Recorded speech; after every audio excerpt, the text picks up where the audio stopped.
Tri su razloga koji čine ovaj kruh zaista čarobnim. Prvo, tijesto uopće ne trebate mijesiti, barem ne na neki konvencionalan, to je standardni način. Samo ga lagano promiješate danas i pečete neki drugi dan, odnosno kada poželite.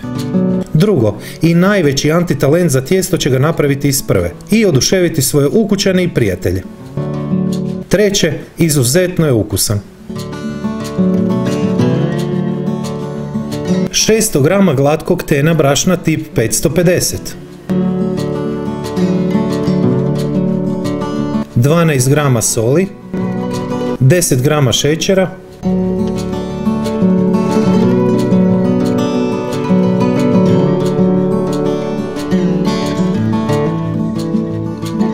standardni paketić suhog Digo kvasca, 7 grama. 2,5 decilitra jako hladne vode. Možete je držati i prije toga u hladnjaku kako bi bili baš sigurni. Voda mora biti hladna jer će se u protivnom prije vremena potaknuti kvasac. Tijesto će u tom slučaju fermentirati, znači dignuti se i spustiti, pa drugi dan to neće biti ono što očekujete. 2 decilitra hladnog jogurta, može tekući ili čvrsti, sasvim je svejedno. Umjesto jogurta možete dodati opet hladnu vodu, ali u tom slučaju stavite 180 ml, znači nešto manje od 2 decilitra.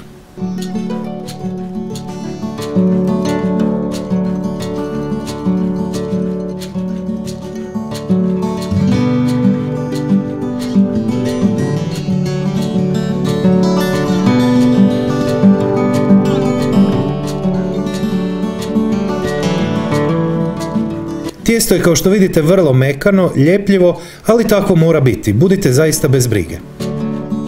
Zatvoriti odozgora, ne treba to biti hermetički i slično, dovoljno je pokriti. Ostaviti preko noći, znači komotno 8 do 9 sati, može stajati u hladnjaku, čak i dulje.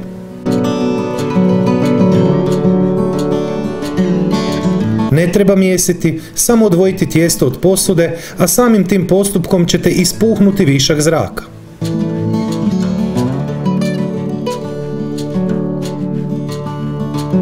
Sada tijesto samo 4-5 puta preklopiti, znači ponavljam ne mijesiti ga.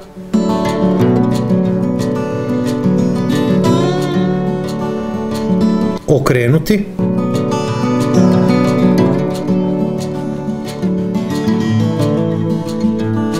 Tri velike žlice suncokretovog ulja.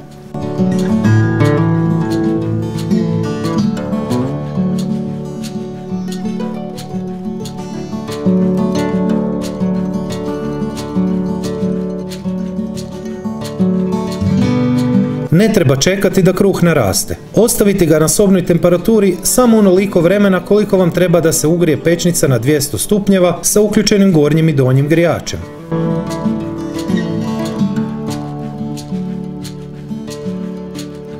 Staviti u niži položaj u pečnici.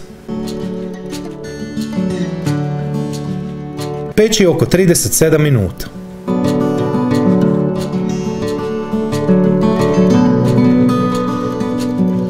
Obavezno ga ohladiti prije rezanja i ne pokrivati sa ničim, vlažnim krpama i slično.